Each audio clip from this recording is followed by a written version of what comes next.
Assalamualaikum warahmatullahi wabarakatuh. Kaum muslimin yang saya sangat hormati, kita tahu tentang peristiwa G30S PKI, Gerakan 30 September Pemberontakan Partai Komunis Indonesia. Apakah betul peristiwa itu terjadi? Perlu diketahui, sebuah peristiwa yang diketahui oleh halayak banyak, selanjutnya tidak ada yang membantah. Ini adalah termasuk berita yang sangat yakin. Kalau dalam ilmu hadis disebut khobar mutawatir. Posisi khobar mutawatir itu termasuk sahih, hadis sahih. Sehingga keberadaannya hadis sahih itu sangat diyakini. Termasuk tentang peristiwa G30S PKI itu bisa disebutkan kalau dalam hadis khobar mutawatir. Selanjutnya, menyikapi kita kaum muslimin, bagaimana tentang peristiwa G30S ini? G30S PKI adalah peristiwa pembantaian terhadap para jenderal, para syuhada, para pendiri bangsa yang sangat kita cintai ini. Maka langkah pertama ketika kita mengingat atau menyaksikan peristiwa ini melalui dokumen-dokumen, langkah pertama kita wajib mendoakan para korban, para syuhada yang dibunuh sangat keji oleh para komunis. Ini memang kita membaca Fatihah untuk arwah-arwah beliau. Langkah kedua, ini harus menjadi ibrah, menjadi peringatan buat kita semua, termasuk nantinya buat generasi kita, begitu bahayanya paham komunis. Mereka sangat keji, sangat kejam, dan ingin merongrong kesatuan negara Republik Indonesia. Juga perlu diketahui peristiwa ini semakin paham kita tentang bagaimana yang dinamakan komunis, termasuk pahamnya komunisme, termasuk paham marxisme, termasuk paham leninisme.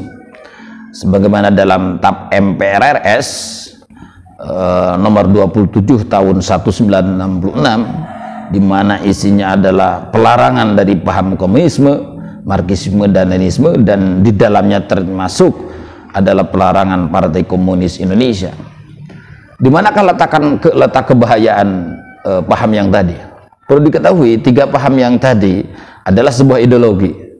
Komunisme, marxisme, leninisme sebuah ideologi. Letak kebahayaan buat kita sebagai warga negara dan sebagai muslimin adalah yang tiga tadi itu mempunyai kesamaan. Kesamaannya apa? Pertama, mereka itu ateis. Apa itu ateis?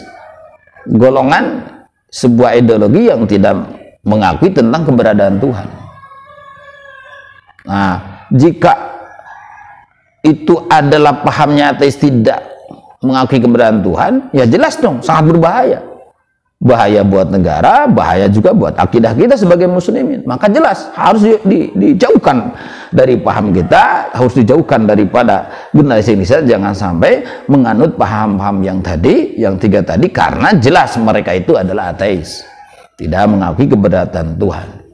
Nah, yang kedua yang paling mencolok, yang ideologi yang tiga tadi itu kenapa bahaya? Mereka berpaham bahwa agama itu sebagai candu yang membahayakan masyarakat. Nah, ini bahaya. Justru paham yang gini yang sangat berbahaya. Agama dianggap candu. Kita sebagai muslimin, justru solusi terbaik bagi negara manapun adalah Islam.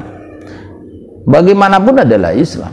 Islam itu ideologi kita, dan ideologi Islam tidak menafikan tentang ideologi Pancasila.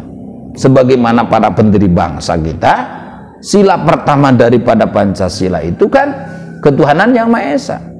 Artinya para pendiri bangsa kita mengakui tentang keberadaan Allah, keberadaan Tuhan kita yang Maha Esa, dan mengakui tentang penting dan sangat begitu sakralnya Tuhan Allah Subhanahu wa Ta'ala di dalam rangkaian dasar negara kita. Jadi bicara Indonesia maka bicara Allah. Karena sila yang pertama ketuhanan yang Maha Esa. Esa itu tunggal. Tuhan yang tunggal itu adalah Allah. Selanjutnya, perlu diketahui, bolehkah para generasi kita termasuk kita terus mengulang-ulang tentang dokumen-dokumen kebiadaban PKI, nah, maka itu dikembalikan kepada kita. Bagaimana maksudnya? Sebagai manusia biasa, memori yang di otak kita itu terbatas. Artinya, sangat mungkin kita sebagai manusia untuk mengingat sesuatu itu diperlukan ada pengingat. Seperti membaca lagi, melihat lagi, dan seterusnya. Ini kita yang udah paham, apalagi generasi kita. Nah, maka daripada itu dipandang baik. Nah, melihat peristiwa-peristiwa yang terjadi, mendengarkan peristiwa-peristiwa yang tadi, bukan tujuan negatif, tapi justru untuk saling mengingatkan. Ingatkan apa? Begitu besarnya jasa para pahlawan, termasuk begitu biadannya orang-orang komunis. Nah, dan juga harapannya ketika kita dan generasi kita paham tentang hal tersebut, maka menjadi motivasi terbaik untuk lebih berkarya, untuk lebih berbanyak amal soleh demi kepentingan umum Negara Kesatuan Republik Indonesia. Nah, selanjutnya kita bandingkan dengan ideologi Islam. Jelas, komunisme, marxisme, leninisme itu ideologi, Islam juga ideologi. Ada perbedaan yang sangat mencolok. Pertama, paham komunisme, leninisme, dan marxisme ini jelas produk insani. Apa produk insani? Buatan manusia. Nah, sehingga buatan manusia sangat lemah. Kenapa? Karena mananya manusia, otaknya terbatas, keyakinannya pun bisa berubah, aturannya pun bisa berubah sesuai dengan kepentingan dan kondisi yang dialami manusia. Itulah manusia.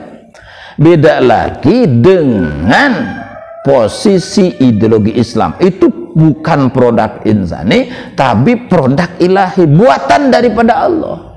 Itu perbedaannya. Kedua perbedaannya adalah ideologi yang tiga tadi yang berbahaya itu adalah mempunyai satu dimensi pandangan. Pandangan apa? Pandangan dunia. Sementara Islam mempunyai dua pandangan dimensi. Satu pandangan dimensi dunia, kedua pandangan dimensi akhirat. Nah, ini jelas beda kan? Beda. Mereka itu yang tiga tadi yang berbahaya itu, paham berbahaya itu ideologinya kan pahamnya sosialis, berlindung daripada kepentingan buruh dan seterusnya, yang padahal mereka itu sangat jahat. Nah, kalau kita tidak, kita ideologi Islam itu bukan cuma mementingkan kepentingan masalah sosial, politik, dan budaya, tapi sama juga mementingkan perihal keukhrawian, keakhiratan, di mana itulah letak nantinya kita pulang setelah selesai mengisi alam dunia ini, ya gitu, kita sudah meninggal. Kaum muslimin, baik juga di mana kita sebagai orang yang dianugerahi akal oleh Allah Subhanahu wa taala, setiap hal peristiwa yang tadi diingat itu bukan dalam arti kita untuk meratap-ratap atau terus menumbuhkan kesedihan, bukan, tapi justru ini menjadi bahan motivasi. Itulah yang akan terjadi untuk generasi kita sambil kita diberi pengertian. Siapa tahu nanti ke depan para generasi kita tidak mengerti paham komunis, paham marxisme dan leninisme. Nah, ketika tidak mengerti, sangat mungkin nanti terjerumus, karena ada sebuah keterangan daripada ulama, siapa orang yang tidak paham terhadap sesuatu, satu saat akan terjerumus kebahayaan di sana. Nah, ini bahaya. Maka daripada itu, mari kita jaga Negara Kesatuan Republik Indonesia sesuai dengan TAP MPRS yang tadi, bahwa begitu dilarang adanya paham komunis, pahamnya marxisme dan leninisme, dan jaga juga generasi kita dari paham tiga tadi yang sangat berbahaya.